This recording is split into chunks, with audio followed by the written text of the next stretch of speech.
Assalamualaikum. Kembali lagi di channel saya. Sebelumnya, yang belum subscribe, tolong subscribe dan aktifkan tanda loncengnya supaya kamu tidak ketinggalan cerita-cerita menarik dari saya. Waktu hampir senja, matahari semakin condong ke arah barat. Namun Sekar dan Subagja masih sibuk menyalami rombongan tamu yang baru saja datang. Sementara Nyai Aminah dan Ria sudah berpamitan pulang setelah usai menggantikan busana pengantin yang terakhir. Seseorang perempuan berbadan tamban berlari menghampiri kedua mempelai dengan raut wajah memperlihatkan kepanikan. "Neng Sekar, Kang Bagja, mari masuk ke dalam dulu. Sande kalah, Pak Mali, jangan di luar," titahnya pada Subagja dan Sekar. "Nanti dulu, Bi, ini tamunya sedang ramai," ucap Sekar menolak ajakannya sambil terus sibuk menyalami beberapa tamu yang datang. "Tapi Neng, ini..."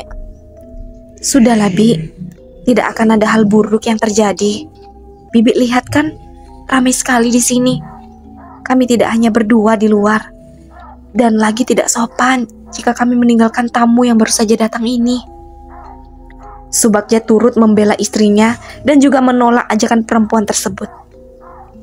Perempuan berbadan tambun itu lantas menggelengkan kepalanya dan pergi. "Kang, apa tidak masalah jika kita tidak menuruti ucapan Bi Iyan?" Sekar mulai cemas. "Tidak akan ada hal buruk, sayang. Percayalah." Subagja menatap lekap mata Sekar, meyakinkan bahwa tidak akan ada hal apapun yang harus mereka khawatirkan.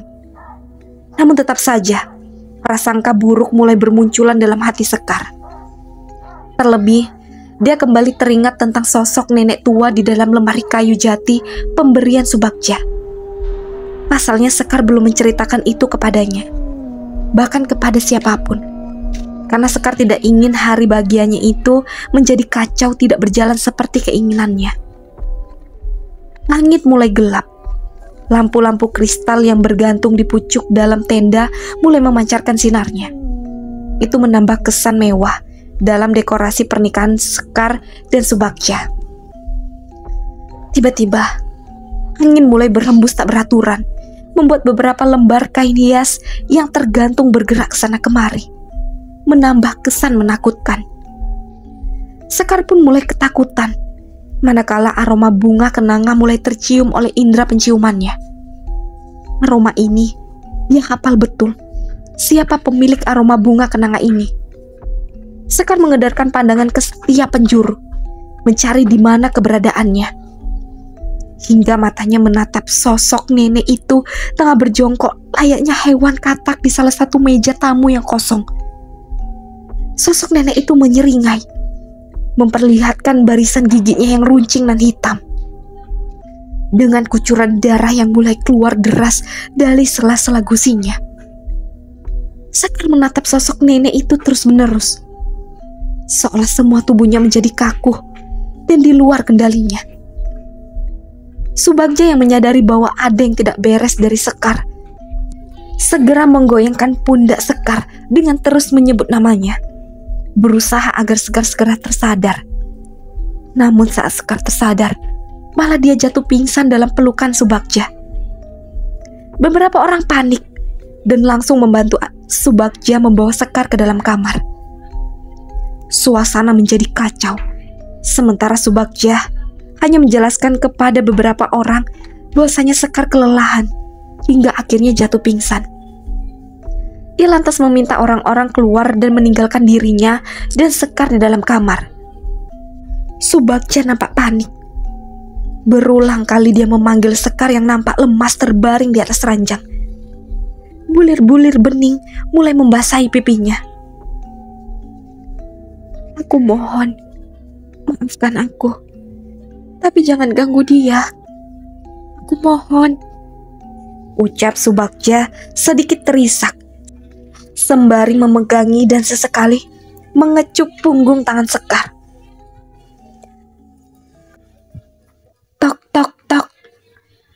Suara ketukan pintu membuat Subagja terperanjat. "Nak, buka. Bapak ingin melihat kondisi Sekar." Suara Bagus terdengar di balik pintu. Subagja kemudian bangkit dari duduknya, berjalan gontai ke arah pintu yang ia kunci. Meski awalnya dia enggan membukakan pintu untuk siapapun. "Pak," ucap Subagja lemas. Aba Dadang yang sedari tadi berdiri di pinggir Bagus segera menerobos masuk, lantas menghampiri tubuh cucunya yang terbaring lemas. "Kenapa kalian tidak menghiraukan perintahku untuk masuk ke dalam saat senja?" tanya Aba Dadang dengan nada meninggi. "Saya tidak tahu bahwa Abah yang menyuruh Bi Ian," jawab Subagja tertunduk. Aba Dadang masih menatap wajah Sekar, meskipun amarah bergejolak di dalam dadanya. Sekar seketika membuka matanya, hingga bulat sempurna terlihat hampir keluar. Spontan membuat Aba Dadang terkejut sampai mundur beberapa langkah ke belakang. Sekar lantas terduduk di bibir ranjang. Dia memiringkan kepalanya dan menyeringai ke arah Subagja. "Akang, Akang," ucap Sekar pelan dengan suara berat. "Siapa dia?" Aba Dadang menaruh curiga pada Subagja. Subagja menggelengkan kepalanya pelan. Terlihat keringat mulai bercucuran di pelipisnya. Raut wajah Sekar berubah. Dia bukan lagi Sekar. Senyum mengerikan terukir di wajah yang dipenuhi amarah itu. Perlahan-lahan, Sekar membuka mulutnya hingga terbuka lebar. Darah segar terlihat mengalir bercampur dengan beberapa kelabang dan ulat-ulat kecil yang menggeliat. "Siapa dia?" tanya Aba Dadang sekali lagi pada Subagja dengan nada membentak, menunggu sebuah jawaban. Subagja tidak bergeming. Dia nampak ketakutan, hingga Aba Dadang dapat melihat tangan lelaki gagah itu mulai bergetar. "Jawab." Kali ini suara keras itu terlontar dari mulut Bagus. Beberapa tamu yang merasakan kondisi sudah tidak kondusif akhirnya memilih pulang. Hanya tinggal keluarga Bagus dan beberapa tetangga yang masih bertahan. Mereka semua terdiam, menunggu jawaban dari Bagus. Sementara Sekar masih menatap Subagja dengan tatapan nyalang. "Dia adalah perempuan yang patah hati terhadap putraku." Semua mata tertuju pada Nyai Aminah yang berjalan anggun ke arah Sekar dan tidak dia sadari kedatangannya. "Maksudmu apa?" Nyai Aminah hanya tersenyum kecut menatap wajah Aba Dadang, lantas mendekat pada Sekar. Hingga saat ini mereka berdua saling berhadapan. Sosok yang kini bersemayam dalam tubuh Sekar nampak geram, seolah menahan amarah yang bergejolak. Nyai Aminah menatapnya dalam, lantas merapalkan sebuah jangjaukan mantra dalam bahasa Sunda campuran. Seketika tubuh Sekar mengejak hebat. Giginya merapat sampai mengeluarkan bunyi. Urat-urat di tangan dan lehernya mulai menegang. Nyai Aminah menghentakkan kakinya 3 kali ke atas permukaan lantai, hingga membuat Sekar ambruk begitu saja ke atas ranjang. Semua orang nampak membisu melihat kejadian di hadapan mereka. Ningsih bergegas memberikan pertolongan pada Sekar dan mengelap sisa-sisa darah yang menempel di tubuh Sekar. Nyai Aminah lantas mengarahkan pandangannya pada Aba Dadang yang sedari tadi masih berdiri beberapa meter di samping Nyai Aminah. Sementara Subagja nampak mengembuskan napasnya lega, sebab sang ibu datang di waktu yang tepat.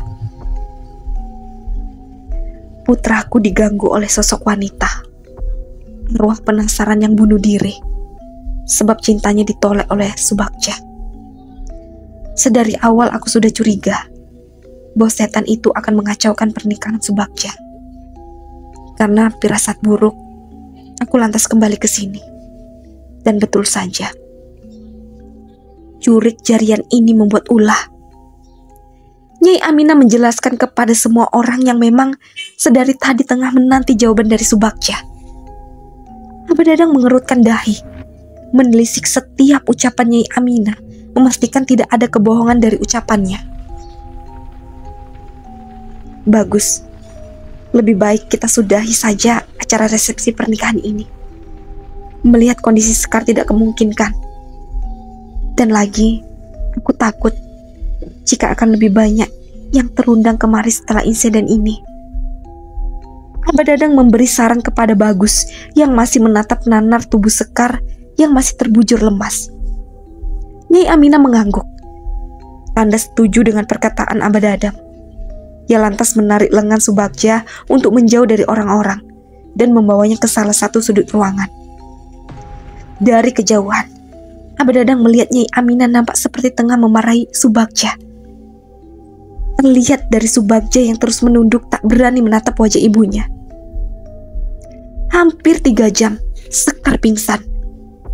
Ningsih sudah nampak gelisah, meskipun Bagus terus mencoba menenangkan hati istrinya. Begitupun dengan Subagja, yang tidak beranjak sejengkal pun dari tubuh Sekar. Hingga jari jemari Sekar mulai menunjukkan pergerakan. Kelopak matanya perlahan-lahan terbuka.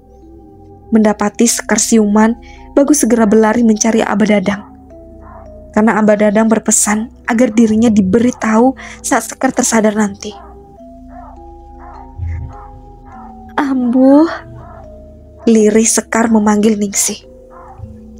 Iya Neng, Ambu di sini sayang, jawab Ningsih dengan mata yang mulai berkaca-kaca. Apa yang sudah terjadi, Ambu? Sekuat tenaga, Sekar mencoba duduk dari posisi tidurnya. Namun dia merasakan seluruh tubuhnya nyeri. Subagja yang melihat Sekar meringis segera menahan gerak tubuh Sekar dan membaringkannya kembali. Jangan dulu, Neng. Badanmu belum pulih. Kang, apa yang sudah terjadi, Kang?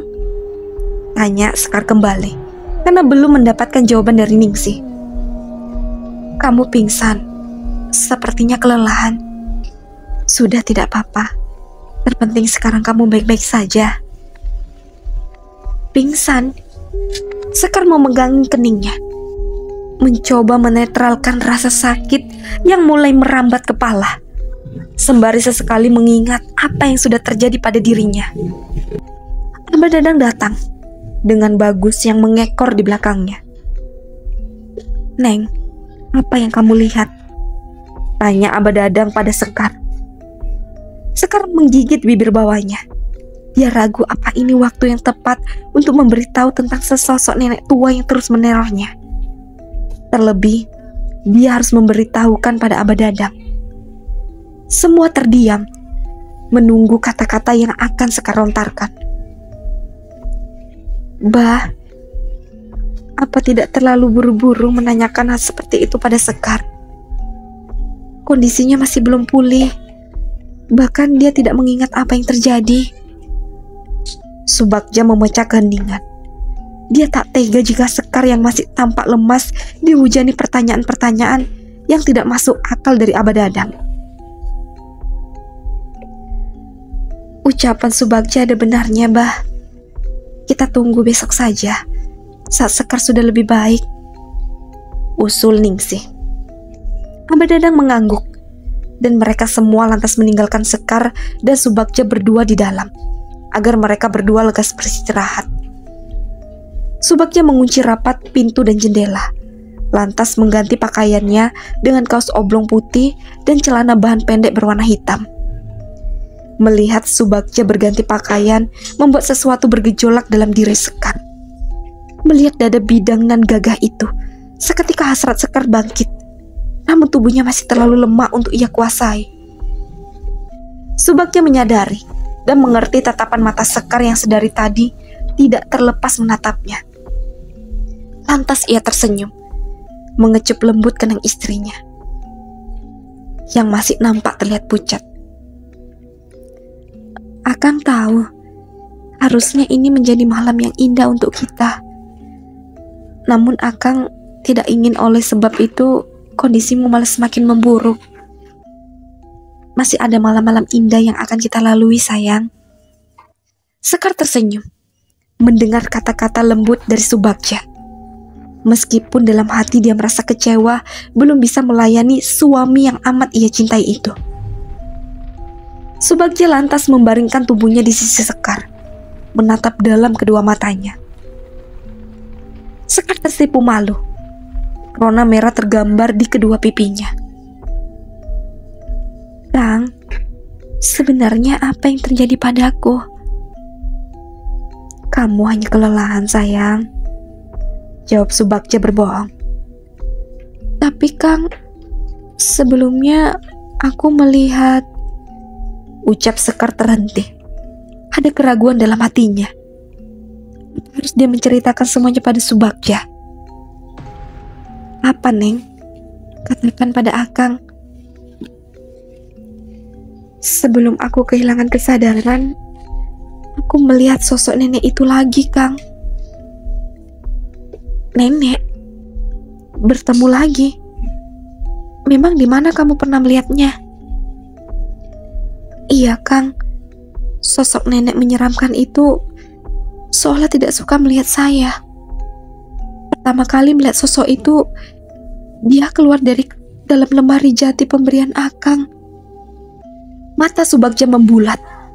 Ia lantas mengalihkan pandangannya menuju lemari kayu jati yang ada di sebelah kanannya. Subagja menatap lekat lemari itu, memperhatikannya dengan seksama. Namun tetap tidak ada apapun yang dia lihat mencurigakan. Apa kedua orang tuamu tahu? Atau Abah Dadang tentang sosok nenek tua itu? Tidak, Kang. Baru kepada Akang Sekar menceritakan ini. Ya sudah, Akang mohon lebih baik hanya kita yang mengetahui perihal sosok nenek itu. Akang tidak mau kedua orang tuamu semakin khawatir nantinya, dan malah tidak akan mengizinkanmu tinggal di rumah Akang nanti. Sekar mengangguk ringan, setuju dengan ucapan Subagja.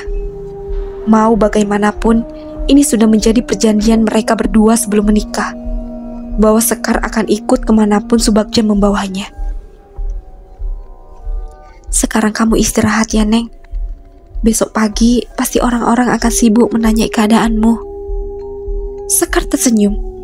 Lagi-lagi Subagja mengecup keningnya dengan lembut. Tidak berapa lama, Sekar nampak tertidur pulas sembari memeluk lengan Subagja. Jam yang tergantung di tembok sudah menunjukkan pukul jam 1 lewat malam. Namun kedua mata Subagja masih menolak untuk terpejam. Beberapa kali dia melirik Sekar yang tertidur pulas di sisinya. Pikiran Subagja masih terus berkecamuk. Mungkin jika sang ibu, Nyai Aminah, berada di dekatnya, dia tidak akan segusar ini.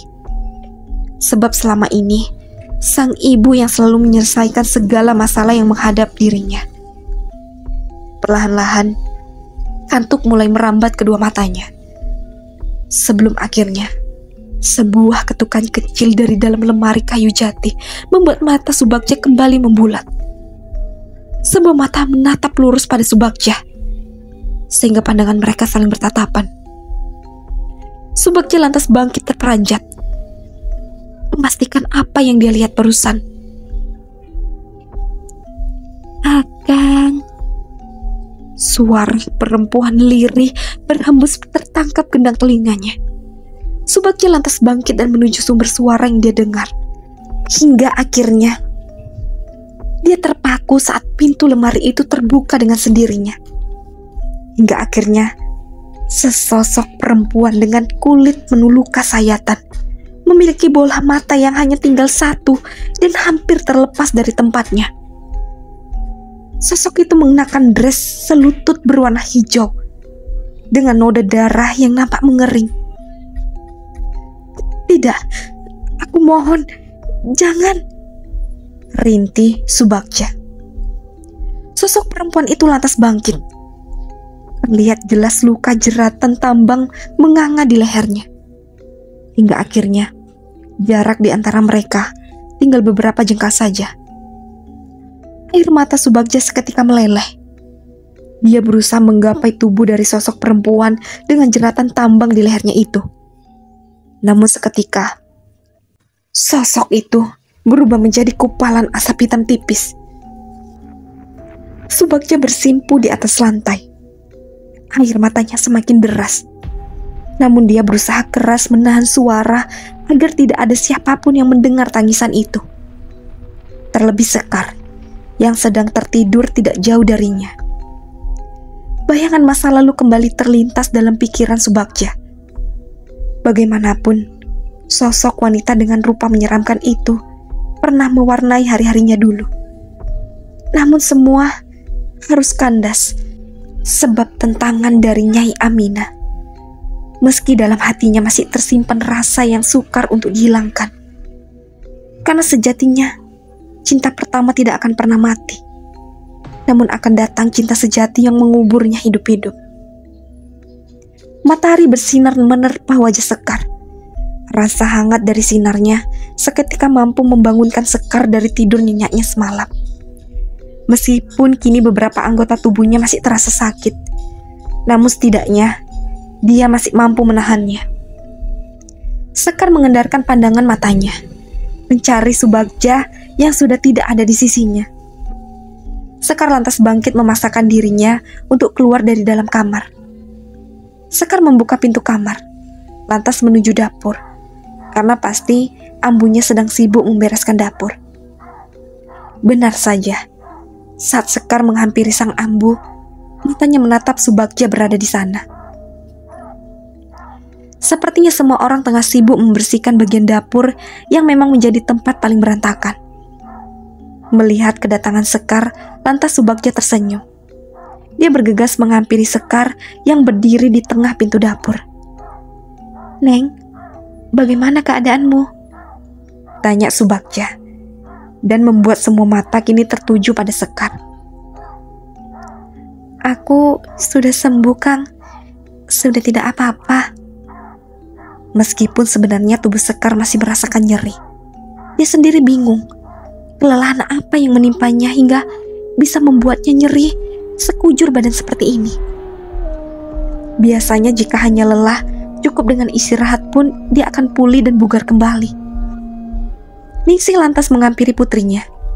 Ia mencium kening Sekar. Bulir-bulir air mata seketika jatuh membasahi pipi Ningsih. Mengapa? Ada perasaan takut dan juga khawatir yang begitu besar bersarang dalam hatinya. Cobaan apa yang tengah menimpa putri semata wayangnya itu, hingga selalu diteror makhluk jahat menjelang bahkan saat hari pernikahannya. "Ambu, kenapa Ambu menangis?" tanya Sekar menatap heran pada Ningsih. "Tidak, Neng. Ini air mata bahagia. Putri Ambu ternyata sudah besar sekarang. Sudah memiliki suami," jawab Ningsih berbohong. Karena tidak mungkin dia mengatakan tentang perasaan khawatir dan firasat buruk yang selalu mengantuinya. "Bapak kemana?" Sekar belum melihatnya pagi ini. "Bapak mengantarkan Abah Dadang pulang, Neng. Karena bagaimanapun Abah Dadang punya tanggung jawab terhadap santri-santrinya. Jadi beliau tidak bisa terlalu lama di sini."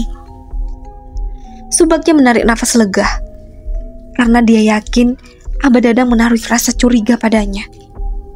Dia tidak ingin hanya karena cerita dan gangguan dari sosok di masa lalu hidupnya membuat pernikahan dia dengan Sekar akhirnya bermasalah. Terlebih, sepertinya Abah Dadang begitu melindungi dan menyayangi Sekar, bak cucu kandungnya sendiri. Ningsih menyiapkan sarapan untuk Sekar dan Subagja. Lantas mereka berdua mulai menyantap hidangan itu. Setelah semua orang yang berada di dapur diajak pergi oleh Ningsih, dia hanya ingin Sekar dan Subagja berduaan saja, memulai hari pertama mereka sebagai sepasang suami istri yang sah. "Ning, apa sosok nenek tua itu masih mengganggumu?" tanya Subagja penasaran. "Tidak, Kang. Semalam tidurku nyenyak sekali." Subagja tersenyum lega. Meski dia tidak tahu siapa sosok nenek tua itu, namun setidaknya bukan perempuan dengan jeratan tambang di lehernya yang mengganggu Sekar. Memangnya sebenarnya apa yang sudah terjadi pada Sekar, Kang?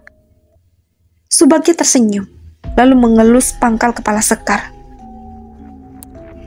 Kan Akang sudah bilang, kamu hanya kelelahan sayang. Sebelum azan maghrib, tiba-tiba kamu pingsan di atas pelaminan dan langsung dibawa ke dalam kamar. Melihat kondisimu, akhirnya Bapak Bagus mengakhiri acara resepsi pernikahan kita. Sekar mengerutkan alisnya. Sesederhana itu penjelasan dari Subagja. Namun dia merasa bahwa ada sesuatu yang Subagja sembunyikan. Hampir 25 menit mereka berduaan di dapur, menyantap sarapan dan mengobrol tentang bagaimana ke depannya nanti. Sesuai perjanjian yang mereka sepakati dulu sebelum prosesi lamaran, bahwa setelah 3 hari, Sekar akan diboyong oleh Subagja untuk tinggal bersamanya di Rawa Bodas. Karena bagaimanapun, Subagja adalah penerus sang ibu, Nyai Aminah. Keberadaannya amat dibutuhkan di sana. Namun sesuai kesepakatan bahwa mereka akan menginap di rumah Bagus 2 atau 3 minggu sekali. Saat mereka tengah asik bercengkrama, tiba-tiba seseorang berlari kecil menghampiri mereka. "Neng, Akang, itu ada Nyai Aminah datang,"